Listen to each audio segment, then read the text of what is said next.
Here we go. Everybody ready? We're ready. All right. Thank you guys so much for being here. House Democrats enjoyed some really big successes this year that will positively impact the lives of lots and lots of Missourians. A major area of achievement was the budget, where working with the Senate, we helped boost funding for long neglected needs in our state. That includes, over the House Republican opposition, fully funding the student transportation line for the first time in 3 decades. We also had success in helping to stop bad legislation to gut the initiative petition process, ban teaching against racism, and attack public school teachers. But the inescapable message of the 2022 legislative session is this: the guys running this place have no idea how to govern. The Republican dysfunction was most apparent in the Senate, of course, where on many days they couldn't even approve the journal.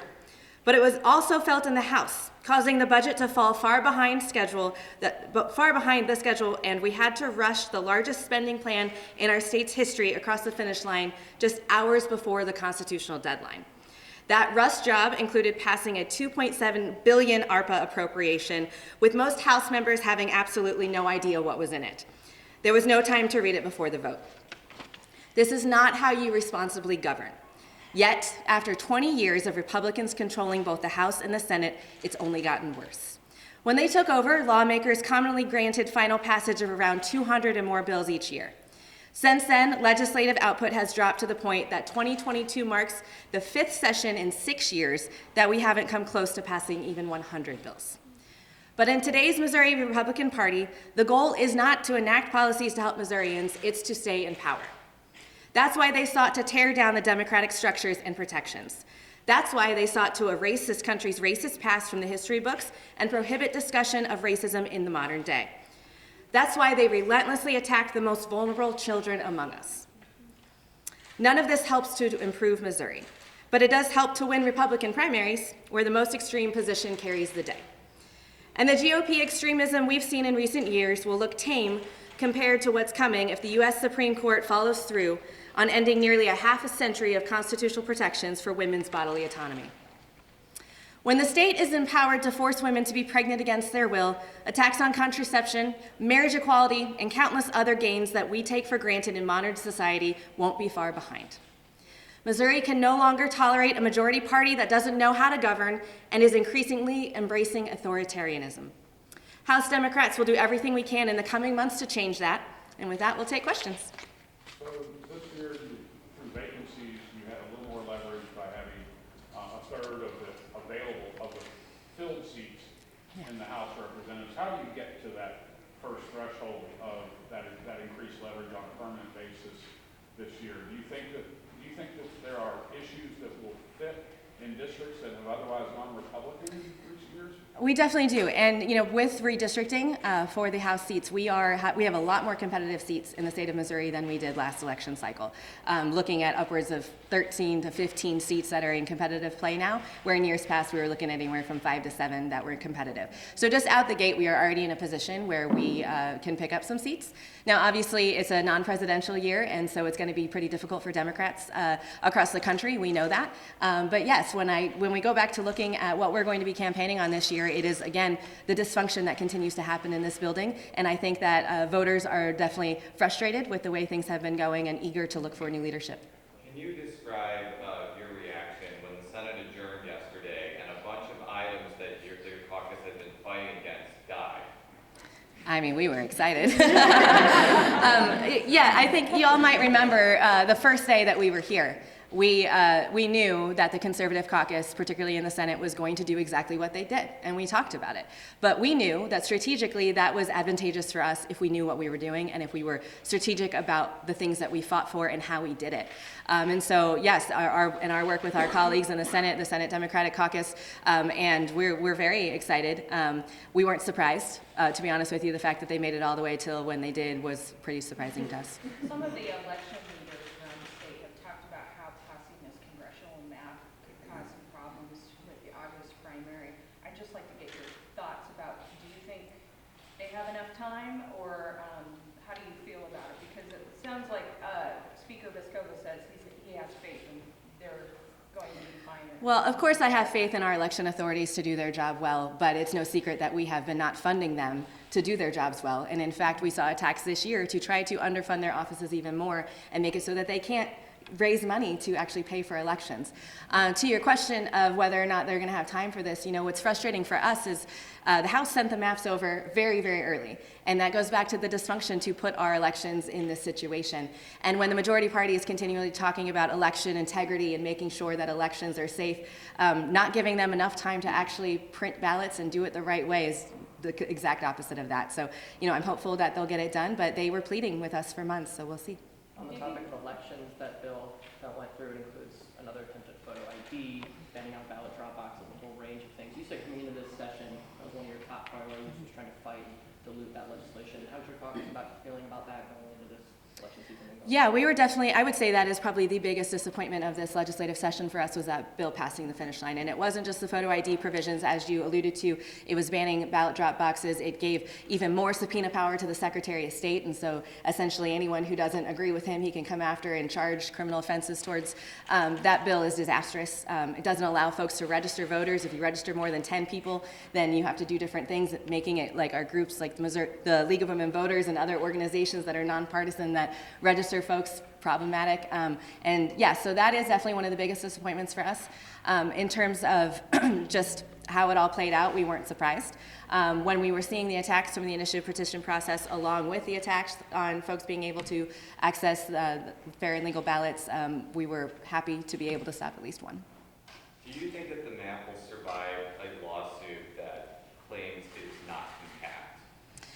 I don't know the answer to that question. I obviously, we are looking to see what is going to happen with this. When you look at Congressional District 3, it's no secret, we all kind of made some jokes about it. It looks like it's eating CD1 and 2 like Pac-Man.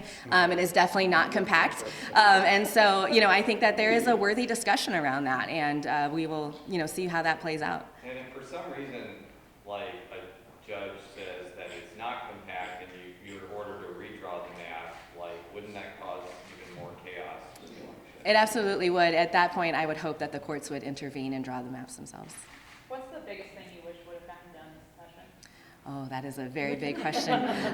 There were a lot of things that our caucus were fighting for. A lot around criminal justice reform is really where I think the majority of us had been spending a lot of time, from wraparound services for folks, looking at the Kevin Strickland case along with other individuals like that across the state of Missouri. We came into this session with a bipartisan group of people working really hard to try to make those improvements, and unfortunately they just didn't cross the finish line. So I think collectively I can say that that's probably the one that had the most energy behind it. The other side of that question is, what's the biggest disappointment of something that did get through that you haven't mentioned yet? That we haven't mentioned yet. Let's see. I would go back to the elections bill. Is such a catastrophic bill that takes all of our attention. There were some small provisions, advanced recycling, and some other things that crossed the finish line. But comparatively, I don't know that there is another piece of legislation that has such a negative impact in our state. As far as achievements, I know Democrats, are really touting this budget, this record-breaking budget. I guess questions on that kind of overall health in the budget, but also maybe some victories beyond the fiscal note. Yeah, first to your point on the budget, I'm proud to say that the House Democrats, just on our amendments and the things we were working on alone, had over $105 million in the budget, which is record-breaking for the minority party, and we are very excited about that. That's not including what happened in the Senate and the ARPA money that we were able to work with the other folks on to try to get that done. So, and those included things like childcare programming, which the business community had asked us for months and months to figure out something to help them with the workforce issues, and that was something that our caucus came up with and got it in and got it funded about $20 million. And then we had all sorts of things with community colleges, some local funding for a lot of our communities, and so we are thrilled with the way the budget landed. Of course, there was more that we had hoped we could have gotten done, and you've heard us talk in press conferences past about the ARPA spending and how we wished that had been handled a little bit differently. Beyond that, there were other good bills that passed. We had prisons nurseries was something that we touted today that we were very, very excited about, and I just want to say that, to the previous question, with the elections bill really being such a huge difference in the bad bills conversation, the bills that did pass the finish line, I think we were just around 30, maybe a little under that today, around there. There really weren't a lot of things that we weren't happy with. And you see the Democrats voted yes on a lot of things in the past few days. I want to ask about a phrase that got thrown around a lot on the House floor, and that's local control. I asked Speaker Vescovo how the Republican caucus squared that with some of the legislation that directed police control away from institutions. The version of No Patient Left Alone that got passed out of the House, the trans athlete ban. He said that it was a talking point, that both parties used it as an excuse when advancing their priorities. I was wondering on your thoughts on how that phrase got used, how that's squared with policymaking. Yeah, I mean, one of the things that I've been saying since I got here, I didn't realize that I was such an advocate for local control until I got to the legislature, and then was just blown away with the amount of legislation we see where the Republicans come after municipalities. But yet at the same time, they stand on the floor and talk about the federal government telling us what to do and how wrong that is, and they're just speaking out of both sides of their mouth. It's not a talking point, it's reality, and the bills are passing, and we're seeing that. Just today alone, you saw the Kansas City police provision where the city of Kansas City is saying, let us do this, let us control our own budget. Let the local elected folks dictate how they spend their money and what they spend it on, and we're yet again coming in and saying, no, we know better than you. My very first year here, it was taking away the St. Louis minimum wage increase that the voters of St. Louis City wanted their folks to get paid better, and so they passed that. The very first year we undid that. It is not a talking point. The Republican majority continues to go after local control, and it's just got to stop. You know, from an outside looking in, when you look at the House and the Senate over the last 2 years, like, the House seems vastly more functional than the Senate. Is that a fair assessment, or is that too narrow a view? Yeah, I'm going to echo. That's a But scary that's thought. narrow- Just to hear that. That's too narrow a view, because that doesn't necessarily show, like, the extremely contentious policy differences we have with politics. Yeah, I think that is a very good point.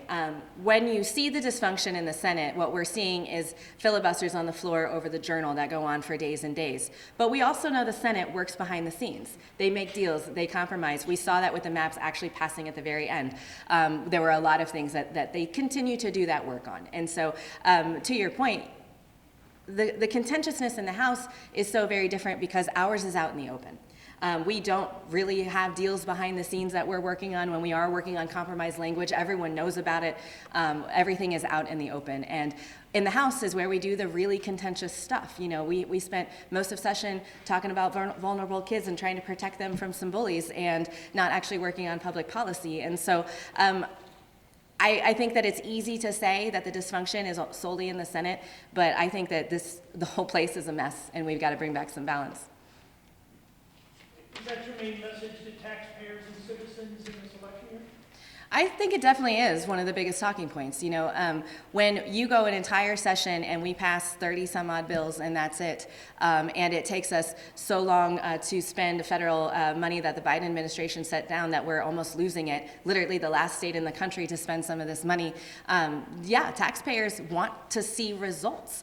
And so yes, I think that is definitely one of the biggest things that we're going to be talking about at the doors is just the chaos that happens here and the wasted time that we are spending. When folks are asking for help, we are giving them platitudes about, you know, getting money back that we're sending back to the taxpayers through Representative Smith's bill that actually doesn't give hardly anything back to anybody. It's a lot of empty promises that aren't going to come to fruition. And so our plan is to talk about what balance coming back to the state of Missouri can mean for governing in a real way to help Missourians.